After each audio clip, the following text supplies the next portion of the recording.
Hello friends, welcome to SSC coaching centre. दोस्तों, आज के वीडियो में गणित के बहुत ही इंपॉर्टेंट क्वेश्चन रखे गए हैं। मोस्ट इंपॉर्टेंट क्वेश्चन देखना बिल्कुल भी ना भूलें, पूरा वीडियो देखें। स्किप अगर आप कर देते हैं तो जो क्वेश्चन बचे हुए हैं वही क्वेश्चन तो इंपॉर्टेंट होते हैं, तो उनको आप स्किप मत करें। पूरा वीडियो देखेंगे तो आपको पूरी जानकारी मिलेगी।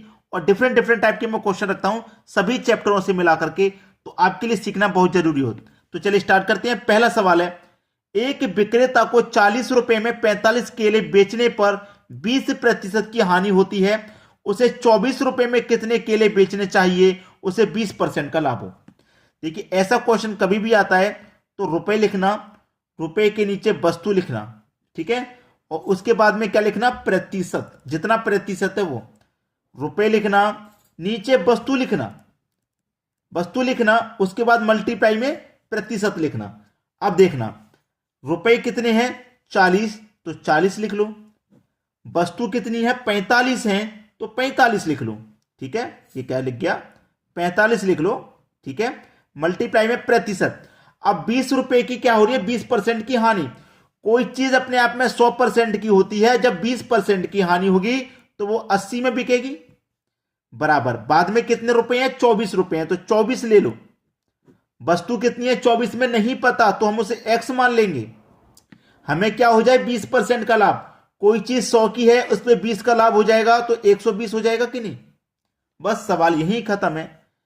24 से कम 24, 24 से 120 आपका 5 बार में कट जाएगा, कट जाएगा 5 बार में। अब 5 से 45 आपका 9 बार में कट जाएगा, 9 बार में कट गया। 40 से कम 40, 40 दूने का 80, 2 बार में 80 कट गया। अब 9 दूने का कितना हो गया भैया, ये 18। मान क्या बचा आपके पास, कुछ भी नहीं। x का मल्टीप्लाई इधर 1 से होगा तो x रहेगा, 18 का मल्टीप्लाई इधर 1 से होगा तो 18 हो जाएगा, यानी कि x बराबर 18। x का मान कितना आ गया, 18 आ गया। यही आपके सवाल का सही जवाब है, पहला ऑप्शन। तो मिस बिल्कुल भी ना करें, पूरा वीडियो देखें। अब देखेंगे अगला सवाल।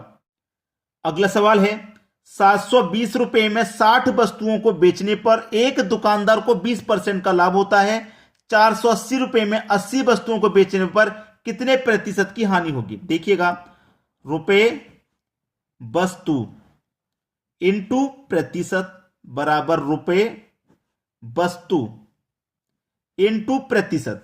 रुपए कितने हैं 720, तो 720 लिख लो। बटे में वस्तु कितनी है 60, 60 लिख लो। प्रतिशत कितना भाई, 20% का लाभ, तो 100 की चीज पे 20 का लाभ होगा तो मतलब 120 हो जाएगा, बराबर। बाद में रुपए कितने 480, वस्तु कितनी है 80, इंटू क्या होना चाहिए, 80 वस्तु को बेचने पर कितने प्रतिशत की हानि होगी। हमको नहीं पता भाई कितने की हानि होगी। देखिए, जब लाभ होता है तो 100 में जोड़ के लिखते हैं, हानि होती है तो 100 में से घटा के, यानी कि मूल्य जो भी होगा 100 होगा, उसमें से क्या आप कह रहा हानि, तो जो हानि होगी वो 100 में से कम ही तो होगी, तो हमें नहीं पता कितनी की होगी, तो हमने उसको x मान लिया। क्लियर है। अब देखो कटा लो, 0 से 0 कटेगा, 8 छिंग 48 कटेगा, 0 से 0 कटेगा, 12 छिंग 72 कटेगा, और 6 से बराबर में 6 कट जाएगा। और इधर 60 के बराबर में कितना है, इतना, यानी कि 60 बराबर 100 माइनस x।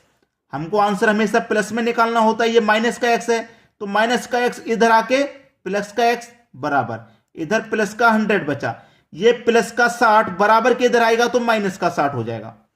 तो x की वैल्यू कितनी आ गई, 100 में से 60 को माइनस कर देंगे तो x की वैल्यू आ जाएगी भाई 40। डी ऑप्शन प्रश्न का बिल्कुल सही जवाब है। क्लियर है। कितने प्रतिशत की हानि होगी, 40% की हानि हो जाएगी, ये आपका सही आंसर हो गया। चलिए अब देखेंगे अगला सवाल। अगला सवाल है, 150 रुपए में 30 वस्तुओं को बेचने पर एक दुकानदार को 25% की हानि होती है।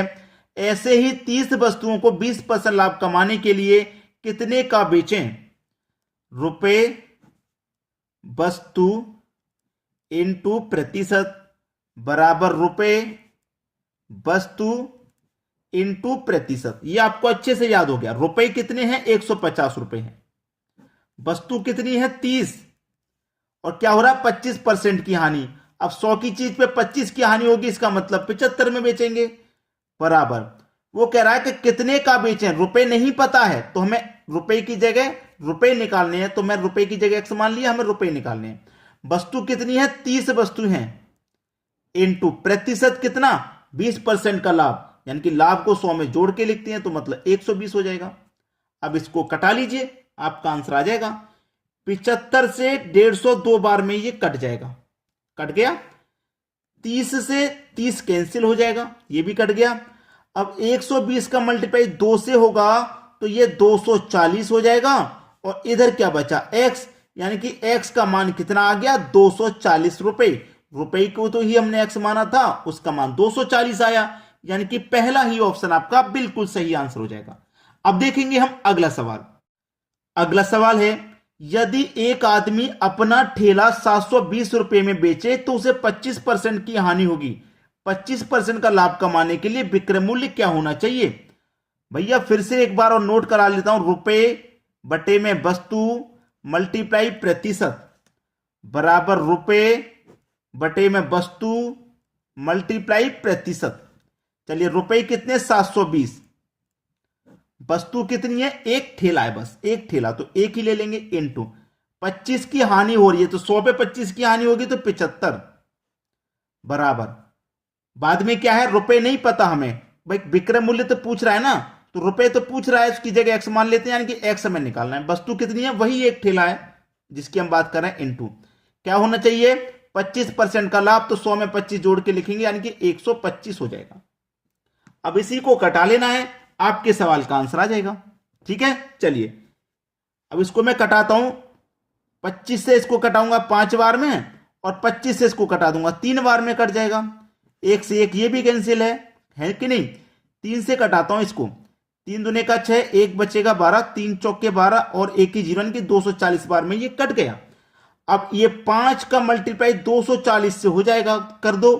5 का 0 में करेंगे तो 0, 5 चौके 20 का 0, कैरी का 2, 5 दूने का 10 और कैरी का 2, 12 हो जाएगा।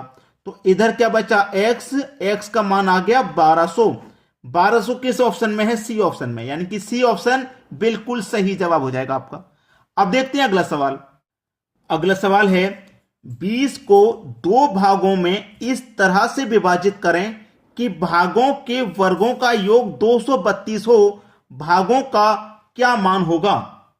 ठीक है, यानी कि 20 है। अब देखिए 6 और 14 20 होता है, 8 और 12 20, 4 और 16 20, 10 और 10 20, यानी कि चारों ऑप्शन ऐसे हैं जिनका योग 20 है। तो हमें कोई 2 भाग ऐसे लेने हैं, उसमें से क्या होगा, दोनों भाग ऐसे होने चाहिए, 2 भागों इस तरह से विभाजित करें कि भागों के वर्गों का योग 232 होना चाहिए। भाग ऐसे लेने हैं जिनका वर्ग का योग 232 होना चाहिए। पहला ले लेता हूं मैं 6 और 14, यानी कि 6 का वर्ग करूं तो 36 प्लस 14 का वर्ग करूं तो 196 हो जाएगा। हो जाएगा कि नहीं? इनका योग 232 आना चाहिए। चलिए जोड़ो, 6 और 6 12 का 2, कैरी का 1, 3 और 9 12 और कैरी का 1 13, कैरी का 1 1 और कैरी का 1 2, यानी कि 232 आ गया। चाहिए कितना 232, पहला ही ऑप्शन सही हो गया। अगर पहला सही नहीं होता तो दूसरा ले लेते। 8 का वर्ग करो 64, 12 का वर्ग करो 144, जोड़ो भाई कितना हो जाएगा, 4 और 4 8, 6 और 4 10 का 0, कैरी का 1 1 और 1 2, यानी कि 208 आ जाता। लेकिन हमें कह रहा है कि उनके वर्गों का योग 232 होना चाहिए। हमारा ये पहले ऑप्शन ऐसा है 6 और 14 कि इनके वर्गों का अगर हम योग करेंगे तो 232 आ रहा है, तो पहला ही ऑप्शन सही हो गया। अब देखते हैं अगला सवाल। अगला सवाल है, एक व्यक्ति किसी वस्तु को 15% लाभ पर बेचता है। यदि उसने इसे 6 रुपए अधिक पर बेचा होता तो उसे 18% का लाभ होता। व्यक्ति ने वह वस्तु कितने रुपए में खरीदी थी? देखिए उसने बोला है कि 15% के लाभ पर बेचता है। ठीक है, उसने इसे अगर 6 रुपए अधिक पर बेचा होता तो 18% का लाभ होता। 15 के बजाय कितने का लाभ होता, 18% का। तो परसेंट में कितने की वृद्धि करनी होती उसे, 3% की।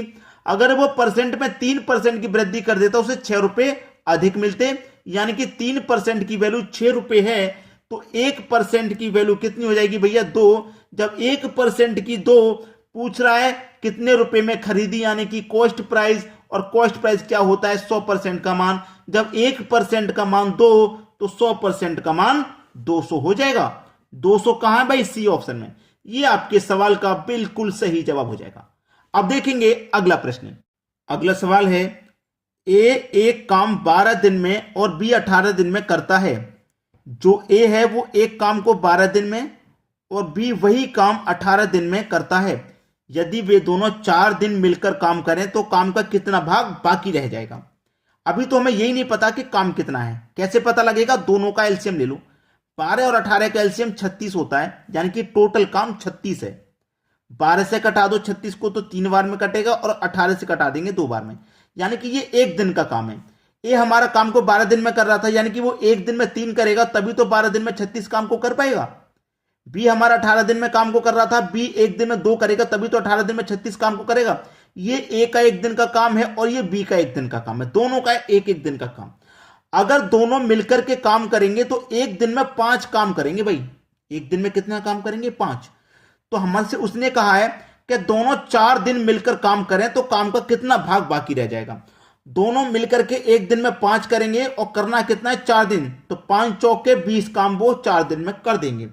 ठीक है, 20 काम कर देंगे। टोटल काम 36 था जिसमें से 20 हो गया, तो पूछ रहा है कि कितना काम बाकी रह जाएगा। भाई 36 में से 20 हो जाएगा तो 16 काम बाकी रह जाएगा कि नहीं?